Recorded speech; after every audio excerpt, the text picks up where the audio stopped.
los magistrados del Tribunal Constitucional. Recordemos, prácticamente ya todos tienen su mandato vencido. Me parece que el doctor Ferrero, el actual presidente, sería el único que no, pero también está cerca. Esto está avanzando y, como recordamos, el Tribunal Constitucional es una instancia absolutamente crucial y fundamental, sobre todo en momentos en los que vivimos hoy, con pues una relación tirante, por decirlo menos, entre Ejecutivo y Legislativo. Vamos a conversar con Úrsula Indacochea, directora del Programa de Independencia Judicial de la Fundación para el Debido Proceso, que se encuentra desde Estados Unidos y a quien le agradecemos su participación esta noche. ¿Cómo está, Úrsula? Buenas noches. Buenas noches, Enrique, y un saludo a todo el público peruano desde aquí de Washington. Bueno, precisamente, ¿cómo observa usted este proceso, ¿no? Acabamos de dar cuenta, ¿no?, de esta resolución judicial que está advirtiendo sobre todo de ciertos vicios, ciertas deficiencias que tuvo que ver con la publicidad del proceso, la transparencia que se dio antes y que ya sabemos que no llegó pues a nada. Hemos tenido episodios que incluso relacionaron el tema del Tribunal Constitucional o la designación de magistrados nada menos que con la disolución del Congreso, como se vio pues durante el periodo de Martín Vizcarra. Así que siempre es un proceso muy delicado. ¿Cómo observan ustedes ahora este nuevo trámite pues para llegar a los magistrados ojalá más idóneos para el Tribunal Constitucional?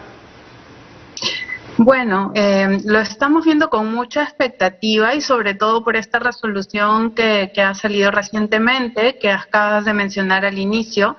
Es una resolución judicial que deriva del mismo proceso en el que se dictó una medida cautelar que paralizó la elección pasada, o que ordenó paralizar, mejor dicho, porque no se paralizó realmente, se incumplió esa resolución.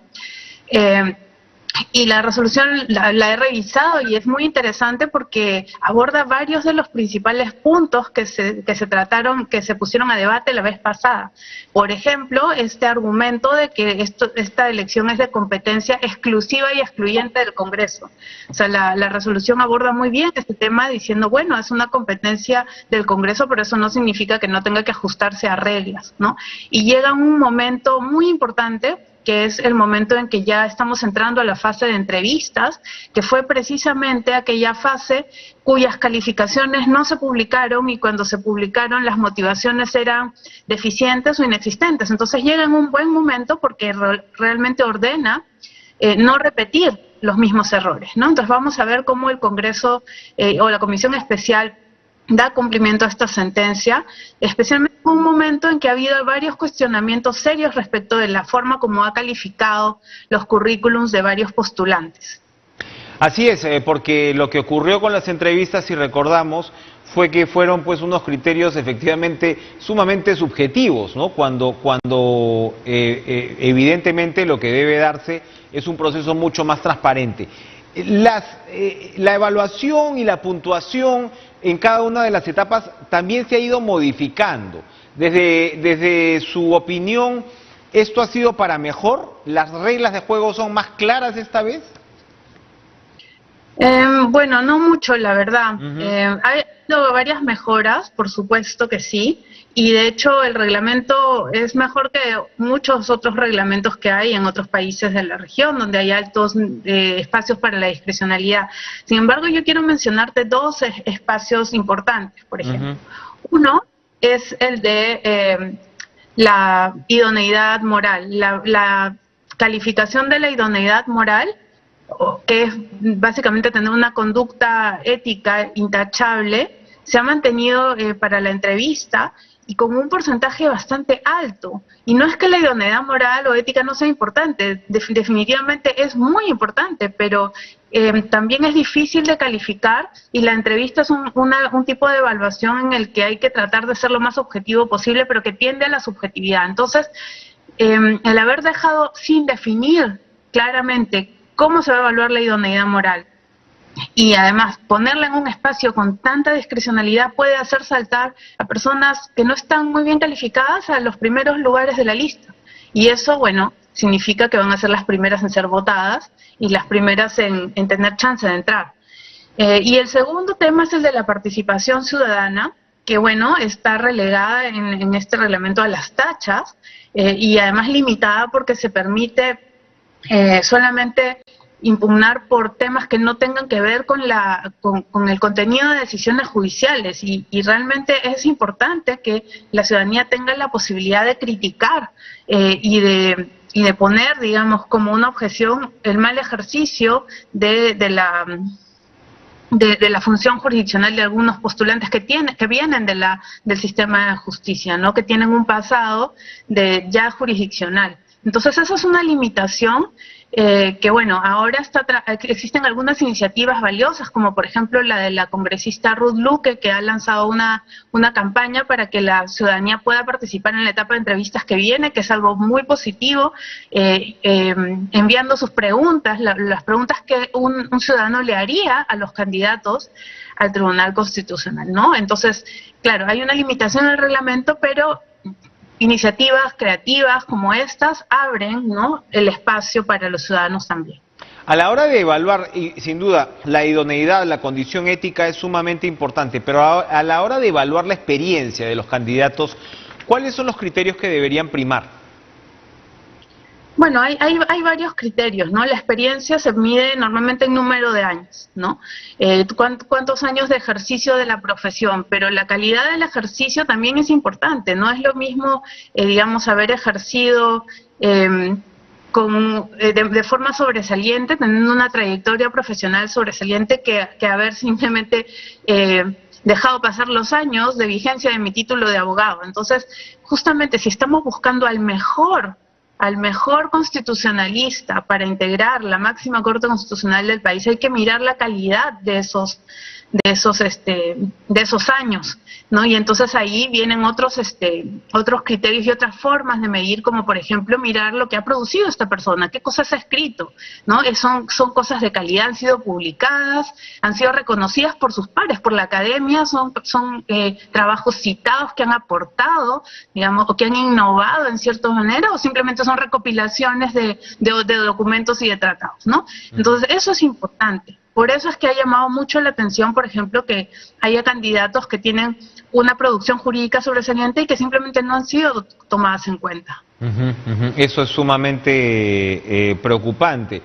La selección de candidatos, si yo le preguntara a usted como profesional en la materia, en la selección de candidatos que tenemos ahora mismo, no le voy a preguntar por nombres propios, pero usted, si participara en un proceso de selección semejante, ¿podría llegar a 6, 7 magistrados del Tribunal Constitucional que estén a la altura de las circunstancias? Mira, no te podría responder eso porque no los conozco realmente. Conozco algunos, hay otros que no los conozco y creo que no sería justo hacer una calificación de ese tipo, pero lo que te puedo decir, y que es algo que llama mucho mi atención, es que muchas de las personas que han tenido altas calificaciones curriculares son personas que tienen filiaciones político-partidarias muy intensas, y eso es un factor que debería excluir a esas personas no solamente de los primeros puestos, sino del concurso en general, ¿no? Un gran defecto de este mecanismo es que no ha sido capaz de filtrar a esas personas. ¿Y por qué es importante que los magistrados no tengan filiación político-partidaria? Porque son los encargados de controlar si los legisladores, si los otros poderes, los poderes políticos, el ejecutivo, el legislativo, traspasan los límites de la Constitución. Es como si fuera un poco poner al entrenador de un equipo a ser el árbitro de línea, a ser el árbitro del partido. Entonces son tareas que son incompatibles, ¿no? Y aunque en el mismo momento un magistrado ya pues no sea militante activo o que no tenga un cargo por elección popular directa, no quiere decir que no tenga un vínculo, y es ese vínculo el que debería estar visibilizado, detectado por el proceso de selección y excluido por el proceso de selección. Claro, y habría que de alguna manera aceptar que los tiempos y los parámetros cambian, ¿no? Hemos tenido episodios como el de la famosa repartija hace ya varios años, que motivó una reacción ciudadana precisamente porque se veía que había un reparto político. Y claro, hemos tenido figuras como Javier Alba Orlandini, que era pues un personaje emblemático de Acción Popular, que presidió el Tribunal Constitucional. Pero son los propios partidos también, o mejor dicho, los propios actores políticos representados en el Congreso, los primeros que deberían darse cuenta, ¿no?, o asumir que esos estándares, por supuesto, tienen que cambiar, ¿no? Sí, mira nuestro modelo, ¿no? En nuestro modelo tenemos una comisión especial multipartidaria, es decir, que un representante de cada bancada está sentado ahí.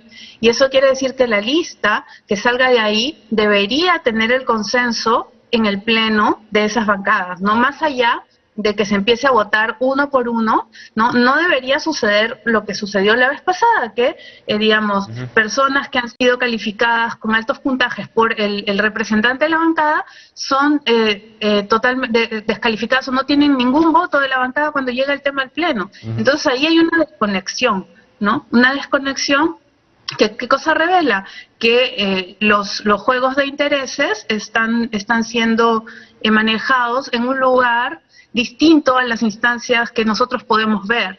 Y entonces esto es peligroso porque si no podemos ver esas negociaciones, tampoco podemos saber qué cosas las motivan, ¿no? ¿Cuáles son sus resultados? La transparencia es la norma, sobre todo en una institución que lo que va a hacer es dirimir, ¿no?, estos conflictos y encontrar un equilibrio de poderes que es tan necesario y fundamental en la democracia. Gracias, Úrsula Indacochea, por acompañarnos esta noche con estas puntualizaciones.